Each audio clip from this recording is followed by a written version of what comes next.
আসসালামু আলাইকুম lovely audience, আশা করি আপনারা ভালো আছেন। আর্জেন্টিনা স্পেন 20 তারিখ রাত 1টায় ফাইনাল খেলা এবং ডিফেন্ডিং চ্যাম্পিয়নদের খেলা, এবং আর্জেন্টিনার ব্যাক টু ব্যাক ফাইনালে কাপ নেওয়ার খেলা, এবং ওইখান দিয়ে দ্বিতীয় স্থানের খেলা হচ্ছে ফ্রান্স ভার্সেস ইংল্যান্ড।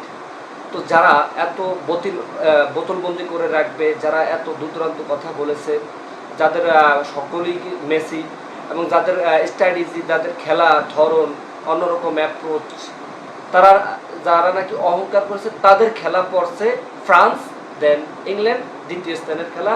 আসলে দ্বিতীয় স্থানের খেলা বড় বড় তারকারা নামে না, তবে সেখানটায় কি আদৌ কিলিয়ান এমবাপ্পে নামবে? যদি এমবাপ্পে নামে, তার গোলের চাকাটা কি ঘুরবে? তার গোলের যদি চাকা ঘুরে, তাহলে গোল্ডেন বুটের কাছে সে পৌঁছাতে পারবে। হ্যাঁ, ফিফার নিয়ম আছে যে তার যদি সেকেন্ড গোল হয়, তার গোল্ডেন বুটের কাছে পৌঁছাতে পারবে, এমন একটি কথা। তবে তিনি এখনও মেসির কাছাকাছি। মেসি এখন 3টি অ্যাসিস্ট, 8টি গোল, মেসি উপরে, সে নিচে নেমে গেছে। হয়তো তিনি দ্বিতীয় স্তরের ম্যাচ খেলতে পারেন যদি তার গোল্ডেন বুটের আশা থাকে।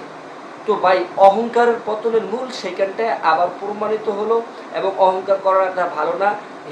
যতই হিটিং করে খেলুন, যতই দুর্দান্ত খেলুন, আসলে যখন ব্রেন দিয়ে, যখন কৌশল দিয়ে খেলেন, তখন আপনাদের খেলার স্ট্র্যাটেজি একটু চেঞ্জ হবে এবং খেলার ধরন, অ্যাপ্রোচ একটু চেঞ্জ হবে, এটাই স্বাভাবিক।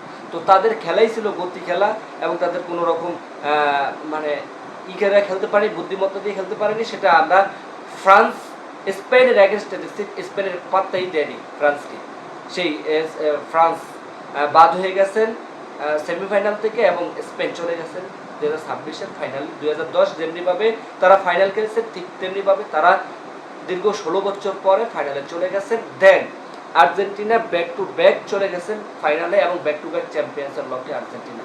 তো যাই হোক, ইংল্যান্ডের যেই কোচার, তারা নাকি বলেছে আর্জেন্টিনাকে পাত্তা দিবে না, আর্জেন্টিনাকে পাত্তা দেয়নি, আর এখন দ্বিতীয় স্তরের খেলা খেলবেন। ভাই, আসলে আপনাদের কি মনে করেন নিজেরা নিজেও জানি না।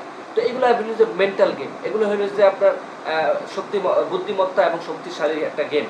আপনাদের সেভাবে পরিকল্পনা সাজাতে হবে। আপনারা বার্মিংহাম এবং সাকা, আপনারা হ্যারিকেনদেরকেও লাগিয়ে দিয়েছেন মেসিকে একা ধরার জন্য। মেসিকে ফাউল করেছেন এবং অনেক ফাউল করেছেন, অনেক হলুদ কার্ডের যোগ্য, কিন্তু তারপরও রিফারি হলুদ কার্ড আপনাদেরকে দেয় নাই। সেই 1986 সালে দীর্ঘ 40 বছরের খরা হয়তো কাটবে, কিন্তু না, শেষ পর্যন্ত আপনারা প্রতিশোধ দিতে পারেননি, প্রতিশোধ আবার নিয়েছেন সেই আর্জেন্টাইন। যাই হোক, এই ইংল্যান্ড তাদের পতনের মূল হয়েছে, এবং এই ইংল্যান্ড যখন একটি গোল দিয়েছে, উড়ন্ত মনে করেছে যে এই মনে জিতে গেছে। আসলে যে আর্জেন্টিনা যে যখন প্রেশারে থাকে, তখন তারা যেন গোল দেওয়ার জন্য মুখিয়ে থাকে, শেষ পর্যন্ত সেটা আবারও দেখলাম। তো সেই ইংল্যান্ড ভার্সেস ফ্রান্সের দ্বিতীয় স্থানের খেলা, হ্যারিকেন এবং এমবাপ্পের খেলা। আসলে বড় তারকারা কি নামবে কিনা সেটা নিয়ে confuse. End of the day আশা করা যায় নামবে, যেহেতু গোল্ডেন বুটের কাছে এমবাপ্পে অবশ্যই গোল দেওয়ার জন্য মুখিয়ে থাকবে। তো যাই হোক, আমি এই দিনও ইংল্যান্ডকে সাপোর্ট করব, কারণ আমি ফ্রান্সকে ভালো লাগে না আমার, এই জন্য সাপোর্ট করি না।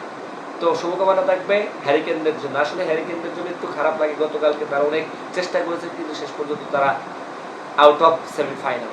That's it.